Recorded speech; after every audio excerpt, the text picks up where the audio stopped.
الحمد لله رب العالمين والعاقبة للمتقين ولا عدوان إلا على الظالمين. اعوذ باللہ من الشیطان الرجیم. بسم اللہ الرحمن الرحیم. آج ہماری حدیث نمبر جو ہے وہ 14 ہے. بلوغ المرام کتاب الصیام کے حوالے سے حدیث نمبر 14 حضرت ابو ہریرہ رضی اللہ تعالی عنہ سے حدیث ہے.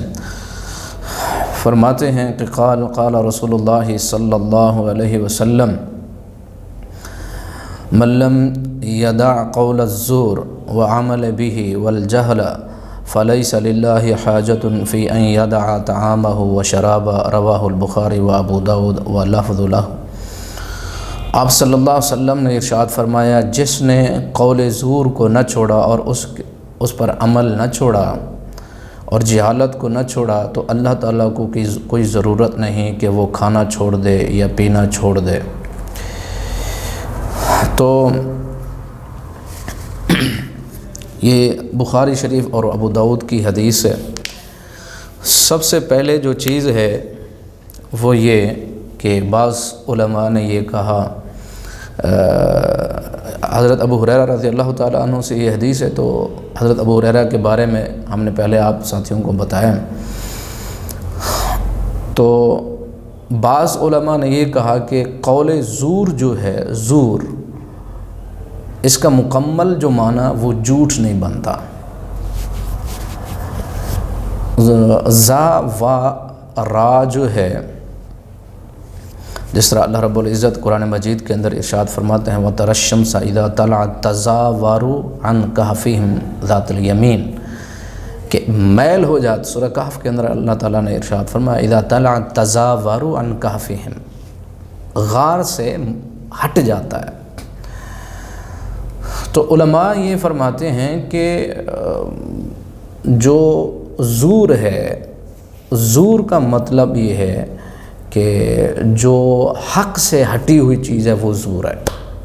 جو چیز بھی ہے، یعنی خاص طور پر قولی جو حق سے ہٹی ہوئی چیز ہے وہ زور ہے، یعنی قولی چیزیں.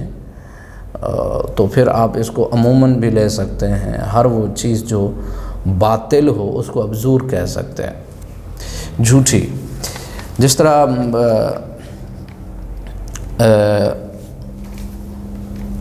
شیخ فوزان ڈاکٹر ہیں اور سعودی عرب کے بہت بڑے عالم ہیں، کہتے ہیں کل قول مائل عن الحق الى الباطل. فرماتے ہیں فَيَدْخُلُ فِيهِ كُلُّ كَلَامٍ مُحَرَّمٍ مِنَ الْكَذِبِ وَالسَّبِّ وَالشَّتْمِ وَالْغِیبَةِ وَالنَّمِیمَةِ وَشَہَادَةِ الزُّورِ. فرماتے ہیں ہر وہ قول، ہر وہ بات جو حق سے ہٹی ہوئی ہو، باطل ہو، باطل کی طرف ہو، یعنی جو زبان سے جو چیزیں بھی ہوتی ہیں حق سے ہٹی ہیں وہ زور ہے. اب اس میں جھوٹ نہیں آتا ہے. ہر چیز، ہر وہ گفتگو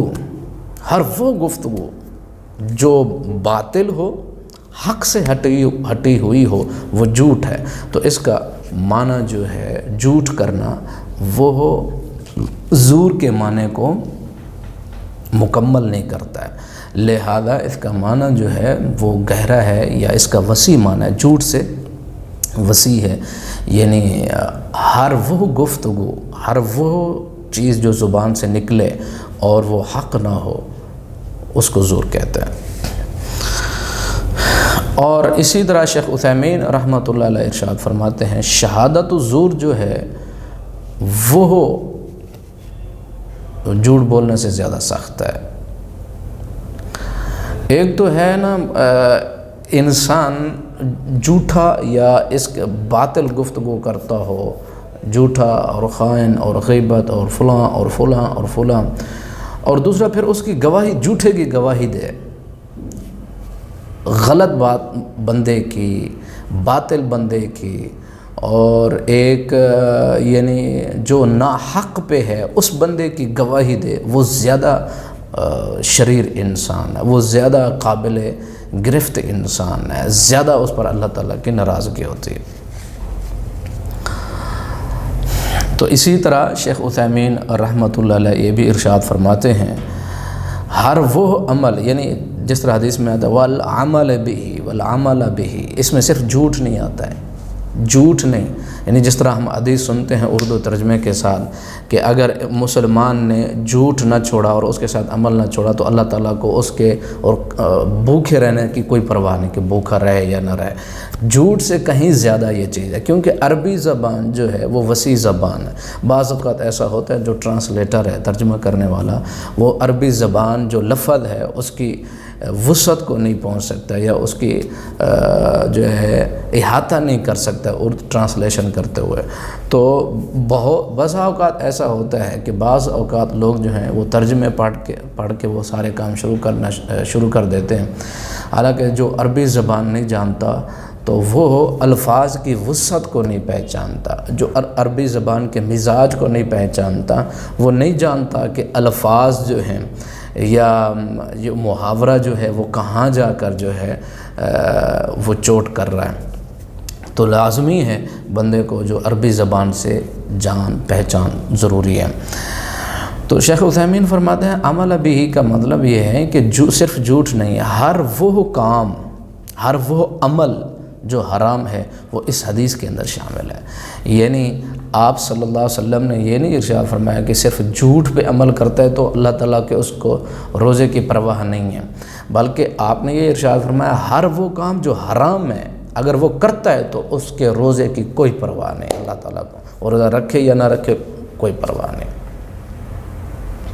صرف بات جھوٹ تک محدود نہیں، اب ہر وہ کام جو حرام ہے، جو باطل ہے، مثلا ہم بہت سارے ایسے کام جو ہیں روزہ رکھ کے وقت کو گزارنے کے لیے کہ وقت نہیں گزر رہا، وقت گزاریں کیسے مثلا بعض لوگ جو ہیں روزے دار بھی ہیں، مسلم بھی ہیں، سارا کچھ ہے، اس کے بعد روزہ رکھ کے وہ یعنی ڈرامے دیکھنے لگ جائیں، فلمیں دیکھنے لگ جائیں، اور بہت سارے ایسے کام جو محرمات میں سے ہیں، اللہ اور اس کے رسول کو ناراض کرنے والی باتیں ہیں، روزہ رکھ کے وہ سارے کام کر رہے ہیں، پھر کہتے ہیں کہ نہیں ہم جھوٹ تو نہیں بول رہے، یہ تو ایک انٹرٹینمنٹ ہے، یا تو ہم یہ کوئی مطلب ایسا کام کر رہے ہیں وقت گزاری کے لیے، تفریح کے لیے کر رہے ہیں، باقی ویسے ہمارا مقصد نہیں تھا۔ کیا مطلب آپ کر بھی رہے ہو، عمل بھی کر رہے ہو، پھر بھی کہتے ہو مقصد نہیں، کیا مطلب آپ کیا کہنا چاہتے ہیں؟ ایک بندہ کام چوری بھی کر رہا ہے، کہتا ہے میرا مقصد چوری نہیں تھا، تو کیا تھا؟ تو ہم بھی مسلمان ایسے ہیں، غلط کام کر بھی رہے ہوتے ہیں لیکن پھر بھی ہم کہتے ہیں کہ ہمارا مقصد یہ نہیں تھا۔ یعنی یہاں اس حدیث سے ہمیں یہ معلوم ہونا چاہیے کہ آپ صلی اللہ علیہ وسلم نے ارشاد فرمایا کہ صرف جھوٹ نہیں، ہر وہ گفتگو جو غلط اور باطل ہے روزہ دار کو نہیں کرنے، ہر وہ عمل جو باطل ہے اور جو حرام کردہ ہے شریعت کی طرف سے روزہ دار کو نہیں کرنا ہے۔ تیسری بات، جہالت سے مراد جو ہے یہاں والجہالہ فلیس للہ حاجہ، جہالت سے مراد یہاں بے وقوفی ہے، قولاً و عملاً، اور زیادتی ہے، ظلم اور زیادتی۔ شیخ عثیمین رحمۃ اللہ علیہ فرماتے ہیں کہ یہاں جہالت علم کے مقابلے میں نہیں آئی، یہ جہالت کردار، سیرت اور اخلاق کے مقابلے میں آئی ہے۔ یعنی بندہ روزہ رکھ کے اس کا اخلاق ہی نہ سدھرے، ہیں جی، چاہے قولاً ہو یا عملاً ہو، تو یعنی یہ علم کے مقابلے کے اندر جہالت نہیں آئی، بلکہ یہ جہالت جو ہے وہ جہل جو ہے وہ آئی ہے اخلاق کے مقابلے میں۔ یعنی ایک روزہ دار ہے، اس کا اخلاق اور اس کا قول اور فعل جو ہے وہ صحیح نہیں ہوتا ہے، وہی گالم گلوچ، وہی غصہ، وہی جھگڑے اور وہی فسادات، وہی مصیبتیں تک ساری، تو وہ کہتے ہیں کہ یہ غلط ہے، ایسا نہیں کرنا چاہیے روزے کی حالت میں۔ فلیس للہ حاجہ کا کیا مطلب ہے؟ کہ اللہ تعالیٰ کو ضرورت نہیں، کہ اللہ تعالیٰ کو کسی چیز کی ضرورت ہے؟ نہیں، مطلب یہ ہے کہ اللہ تعالیٰ پھر اس کو ایسے وہ اجر جو ملنے والا ہے وہ نہیں ملے گا پھر، یعنی مسلمان کو جو اجر ملنے والا ہے روزے کی وجہ سے، پھر اس کو وہ اجر نہیں ملنے والا، پھر اللہ تعالیٰ کا ارادہ نہیں ہوگا کہ اس کے روزے کو لے اور اس کا اجر ملے، اس کو وہ سارے چیزیں، وہ پھر نہیں۔ حاجہ سے مراد علماء نے لکھا ارادہ مراد ہے، حاجہ مراد نہیں۔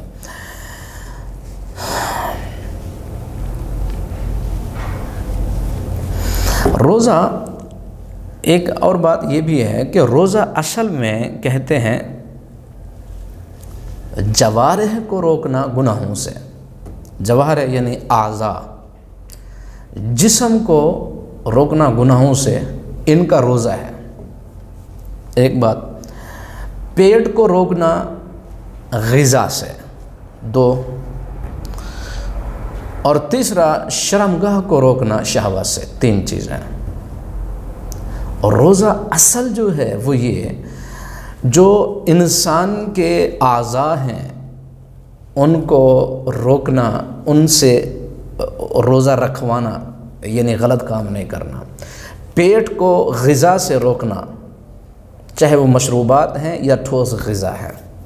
اور پھر شرمگاہ کو، یہ 3 چیزیں ان کو روزہ یہ تربیت پھر یہ کرتا ہے اسلام روزے کے ذریعے کہ انسان کے اندر پھر وہ روحانیت پیدا ہوتی ہے، جس کو ہم کہتے ہیں نا روح کی غذا جو ہے وہ یہ ہوتی ہے کہ انسان اپنے جسم کو ہر قسم کی وہ نافرمانی والی چیزوں سے بھی روک دے اور شہوات پیدا کرنے والے کام اور حلال چیزوں سے بھی روک دے. پھر دیکھے کہ اس کے نفس کی، اس کے اخلاق کی، اس کی سیرت کی، اس کے کردار کی تربیت کیسے ہوتی ہے. پھر چھٹی بات یہ کہ اسلام نے جس طرح ہمیں حصی چیزوں سے روکا ہے نا کہ حصی چیزیں جن سے روزہ ٹوٹ جاتا ہے روک جاؤ، اسی طرح مانوی چیزوں سے بھی روکا ہے کہ ایسی مفترات جو مانوی ہیں ان سے بھی روک جاؤ. مانوی چیزوں سے بھی روکنا ہے، یعنی کفر اور شرک اور اس قسم کے جو چیزیں ہیں وہ زیادہ سخت ہوتی ہیں. مانوی چیزیں مطلب یعنی سوچ اور فکر کے لحاظ سے، ایمان کے لحاظ سے، اور یعنی ایمانیات اور عقائد کے لحاظ سے بندے کو مضبوط ہونا چاہیے. اور اس قسم کی باتیں نہیں کرنی چاہیے کہ جی رمضان آ گیا اب تو بس پتہ نہیں وہ بھی لذتیں ختم، وہ بھی چٹخارے ختم، وہ بھی مزے ختم، وہ بھی اب پتہ نہیں کب ختم ہوگا. یہ جو چیزیں انسان کے اندر کو ظاہر کرتے ہیں کہ بھی دل ایسا کرتا ہے کہ جلدی جلدی رمضان ختم ہو. نہیں، اب کیا ہم مسلمان ایسے ابھی ہمیں لگتا ایسے ہے کہ ہم اطاعت کرنے والے ہمارے جسم اور دل اور دماغ نہیں رہے. بس دل دماغ ایسے چاہتے ہیں کہ بس وہ ایک تفریح گاہ ہو تو سارا دن وہی کام ہوتا رہے. اللہ اور اس کے رسول کی فرما برداری والا کام جو ہی کہیں سے آتا ہے نا کہ یہ کام کرو، دل کرتا ہے بس وہ جلدی سے 1 منٹ میں ختم ہو جائے. تو خوش نصیب ہیں وہ انسان اور وہ مسلمان کہ جن کے دل اور دماغ اللہ اور اس کے رسول کی اطاعت کے ساتھ وابستہ ہے. 7ویں بات یہ کہ مسلمان کو اللہ تعالیٰ کے شعار کی تعظیم اور عزت کرنی چاہیے. یعنی اللہ تعالیٰ کے شعار جو ہیں وَمَن يُعَظِّمْ شَعَائِرَ اللَّهِ، جو مسلمان اللہ تعالیٰ کی نشانیوں کی عزت کرتا ہے، یعنی اللہ تعالیٰ، یہ رمضان ہے، یہ اللہ تعالیٰ کی طرف سے ایک نشانی مسلمانوں کے لیے ایک عبادت کا وقت ہے. یہ رمضان اس کی عزت کرو، یہ روزہ اس کی عزت کرو، روزہ دار اس کی عزت کرو، مسلم اس کی عزت کرو. کیوں؟ کیونکہ وہ کلمہ پڑھتا ہے، کلمے کی وجہ سے اس کی عزت کرو. رمضان ہے اللہ تعالیٰ نے فرض کی ہے، اس کے رمضان کی عزت کرو. یہ کوئی عزت نہیں کہ ایک بندے کی ہوٹل ہو اور ہوٹل جو ہے ارد گرد اس نے شامیانہ لگایا. ہاں بھی کیا کر رہے ہیں جی؟ اندر جو کھانا جو ہے وہ تقسیم ہو رہا ہے، دن میں شامیانہ کیوں لگایا ہوا ہے آپ نے؟ ہم رمضان کی عزت کر رہے ہیں. یہ کون سی عزت ہے بھائی؟ آپ لوگوں کی عزت کر رہے ہیں یا رمضان کی عزت کر رہے ہیں؟ شامیانہ لگا کے آپ نے ہوٹل کو کھولا ہوا ہے، لوگ کھانا کھا رہے ہیں دن میں. عزت تو یہ ہوتی کہ آپ رمضان میں دن میں بند کر دیتے، مغرب کو کھولتے، یہ عزت تھی. تو رمضان میں مسلمان کو اللہ تعالیٰ کے شعار کی عزت کرنی چاہیے. نماز ہے اس کی عزت کرو، مسلم ہے اس کی عزت کرو. تو وَمَن يُعَظِّمْ شَعَائِرَ اللَّهِ، اللہ تعالیٰ فرماتے ہیں جو اللہ تعالیٰ کے شعار کی عزت کرتا ہے یہ سب سے بڑا تقوی اور پرہیزگاری والی بات. تو قول الزور اور اس پہ عمل جو ہے علماء کہتے ہیں روزہ ہوتا ہے یا نہیں، یا اجر میں کمی ہوتی ہے، اکثر علماء کہتے ہیں اجر کے اندر جو ہے وہ کمی واقع ہو جاتی ہے۔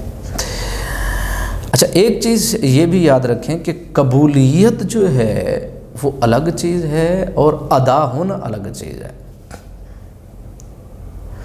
یعنی ایک بندے کی نیکی جو ہے قبول ہوگی یا نہیں ایک الگ مسئلہ ہے، وہ اس کا فرض ادا ہوا یا نہیں ایک الگ مسئلہ ہے۔ ہم کہتے ہیں ہم نماز آپ نے پڑھی، ہاں جی پڑھی، تو قبول ہوگی نا، اور قبول کا مسئلہ نہیں ہے، اب قبول ہوگی یا نہیں یہ پتہ نہیں ہے۔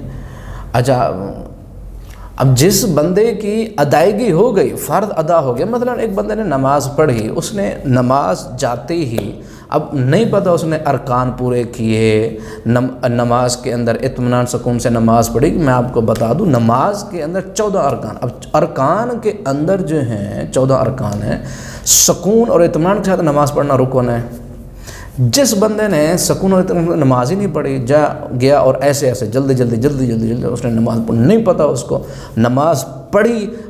جب ہم پڑھتے ہیں نماز عبادت کر رہے ہیں، نہیں پتہ مجھے کہ سورہ فاتحہ میں کیا لکھا ہے، سبحان ربی العظیم کیا ہوتا ہے، سبحان ربی الاعلیٰ کیا ہوتا ہے، کچھ پتہ نہیں، اللہ سے مانگ رہے ہیں وہ بھی نہیں پتہ کہ کیا مانگ رہے ہیں، پھر وہ کیا ادائیگی وہ کیا ہے، اس کی قبولیت کیا ہوگی، کیا ہوگا کیا مطلب۔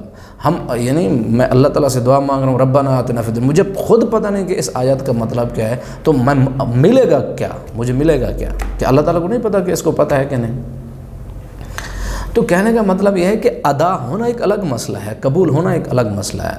ایک بندہ نماز پڑھتا اس کا فرض ادا تو ہو گیا اس کے، کہ مسجد میں آیا، وضو کیا، نماز ادا کی فرض، اب قبولیت اس نے کیسے کیا، ارکان پورے کیے، اطمینان سے اس کا خلوص اندر بہر سارا، وہ اللہ کا مسئلہ ہے۔ ادا ہونا الگ مسئلہ، فرضیت اس کے سر سے ساقط۔ ایک بندے نے زکوٰۃ دی، زکوٰۃ ادا تو ہو گئی اس کے اوپر مطلب مسئلہ تھا، نصاب پورا ہو گیا، زکوٰۃ ادا، قبولیت کا مسئلہ اس کا الگ ہے۔ اور ایک اور مسئلہ یہ ہے کہ اس عبادت کے اندر تمام قسم کی عبادتیں اس میں شامل ہیں، بدنی بھی، مالی بھی، اور یعنی صبر کرنے کی بھی، ساری قسم کی عبادتیں جو ہیں اس میں شامل ہیں۔ اللہ رب العزت چونکہ یا تو محبوب چیز کو خرچ کرنے کا حکم دیتے ہیں، یا محبوب چیز سے رکنے کا حکم دیتے ہیں۔ محبوب چیز کو خرچ کرنا یعنی پیسہ مال دولت، محبوب چیز سے رکنا یعنی وہ سب زیادہ سے زیادہ اکثر جو ہے وہ بیوی، اور پھر حلال چیزوں سے جو ہے وہ رکنا، کھانا اور پینا اور پیٹ، اور پھر بدن کو تھکانا، یہ بھی آرام اور سکون بڑا انسان کو بڑا محبوب ہے، صبح سویرے اٹھ جاؤ، تو یہ ساری عبادتیں اس روزے کے اندر جمع ہیں۔ روزہ انسان کی تربیت کرتا ہے کہ عبادت کیسے کی جاتی ہے، سکھاتا ہے۔ اگر انسان کو شعور ہو تو پھر روزہ سکھاتا ہے کہ عبادت ہوتی اس طرح ہے۔ اسی طرح اس میں صبر کی ساری قسمیں جو شامل ہیں، صبر کی 3 قسمیں ہیں، اللہ تعالیٰ کی تقدیر کے اوپر صبر، اللہ تعالیٰ کی اطاعت کے اوپر صبر، اور اللہ تعالیٰ اور گناہوں سے بچنے کے اوپر صبر، کہ گناہ میں نہیں کرتا، بچتے ہوئے یعنی بندہ کو بڑی تکلیف ہوتی ہے، یہ سارے گناہ جو ہیں اس کی دہلیز پہ دستک دیتے ہیں، گناہ سارے وسائل ذرائع اکٹھے، پھر دل دماغ کو مسلمان طاقت قوت ایمانی لگا کے کہتا ہے کہ میں نہیں کرتا، صبر کرتا ہے نا، صبر نہیں کرے گا نیکی کا ایک قدم بھی وہ آگے نہیں بڑھ سکتا۔ اللہ تعالی ہم سب مسلمانوں کو سننے کے بعد عمل کرنے کی توفیق عطا فرمائے۔ وما علینا الا البلاغ المبین۔